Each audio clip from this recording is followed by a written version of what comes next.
Hey everybody, welcome back for another video. This time we're returning to our adventures in targeting. The last video that I made, we talked about paw targeting or teaching your dog to shake hands. In Odin's case, it's a fist bump. Yes! So he knows that when I ask for a fist bump, I want him to put his paw on my hand. I talked about the fact that we can use nose targeting to train all sorts of other cool tricks. So now this week I want to talk about how we can use paw targeting to train all sorts of other cool tricks. What we're going to do is talk about teaching your dog to close cupboards. Nice, simple little trick, but looks really fancy and really complicated. I need to pick better times of day to film, I realize. I keep on filming when it's convenient for me, but seems to be siesta time for Odin. So we'll see if we can get this sweet potato up and moving. Good boy. Have a kiss. So the first thing we want to do, now we've got our potato up and moving, is to build a little bit of confidence just in the area that we're going to be training in. I'm going to ask for a few fist bumps. Yes. And just give him a treat for that. Fist bump. Yes. See, will he touch the cupboard door? Is he happy going up and high? Odin, fist bump. Yes. Not a problem. Now I'm going to set him up. Sit. Good boy. Just wait. And I'm just going to crack this door. Now, Odin knows this trick, so he's probably going to try and just jump straight in, but I've got to make sure that I only reward him when I ask him to do it. You have a kiss. I love you. Wait.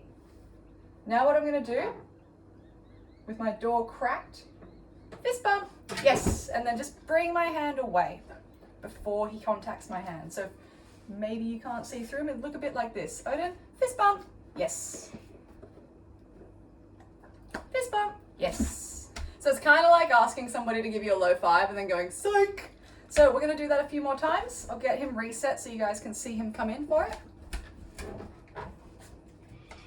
Odin, fist bump. Yes. So I'm just going to go psych each time as he comes through. Get a bunch of repetitions under your belt until eventually we can change our cue over. Just wait. What I'm going to do now, ask Odin to close it. Fist bump. Yes. So that is an example of transferring the cue. You heard that I gave the new cue, which is close it, and then I gave the old cue, which is the one that Odin knows. In this situation, Odin responded immediately because he does know this behavior. If I say, just wait, hold your horses. I know. Wait. Look. I know, this is a fun one. You like this game. Odin, look. Close it. Yes. So Odin does know this one already. So in Odin's situation, it can make it tricky to show, but when you're going to transfer a cue, so we're going from fist bump to close it, you want to give the new cue, then the old cue. What we're hoping to do, or what we're aiming to do, is to pair the cues so that eventually they both mean the same thing to the dog, and then eventually you can stop giving the working cue, which is fist bump. With enough repetition of saying the new cue, followed by the old cue, what you eventually hope to do is get to a point where your dog sort of does like what Odin was doing before when he was offering the behavior in the absence of the cue, or if you want to be technical, the open cupboard was the cue in that situation for him. You want a situation where your dog is being a little bit ballsy and bold and saying, yeah, I know what to do. I heard close it, and I know you're going to say fist bump after that. I'm just going to come in and be an overachiever. In the situation where we're transferring the cue, we're kind of harnessing that so that we can get to a situation where we can just say close it and get the behavior we want. So, in a nutshell, to teach your dog to close the cupboard door, prerequisite is to be able to target their paw to your hand or fist. Once you've got that out of the way, you'll build some confidence near the cupboard, then get to the point of cracking the cupboard door when you ask for a fist bump near the cupboard door, then building to the point of going psych when you give a low five, so fist bump, yes, until eventually you can psych them out next to the cupboard. So I hope that this is a nice fun one for you guys.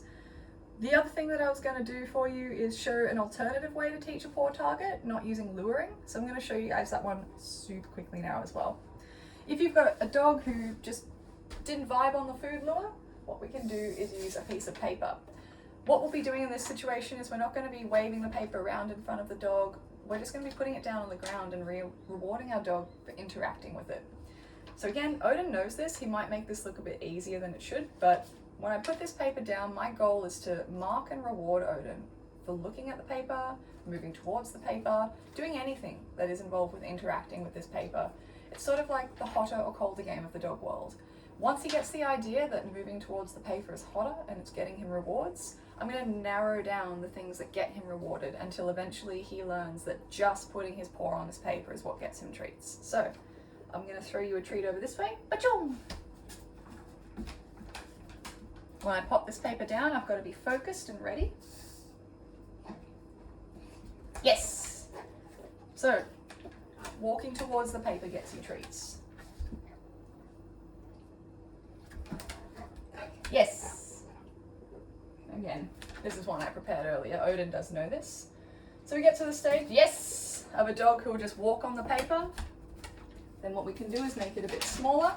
Say, is this a fluke?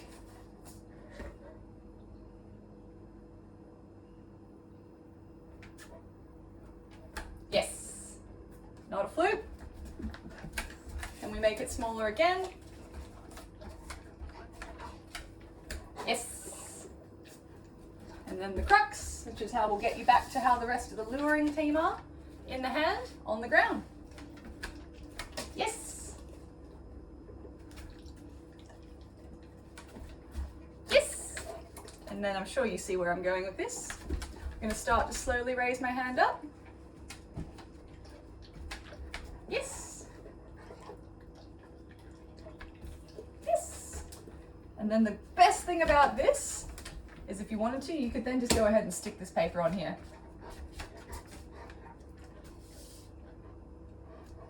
Yes, what a boy. So, a couple of things covered in the video today. Using paw targeting to train a cool trick. You could use this for closing a cupboard. You could use it for turning on a light switch. I mean, the world is your oyster. We've also talked about alternative ways to train giving a paw.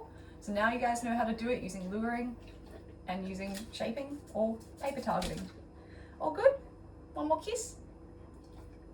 I love you. Down. Chin. Yes. I love you very much, Odin. All right, thanks everybody. Have a great week.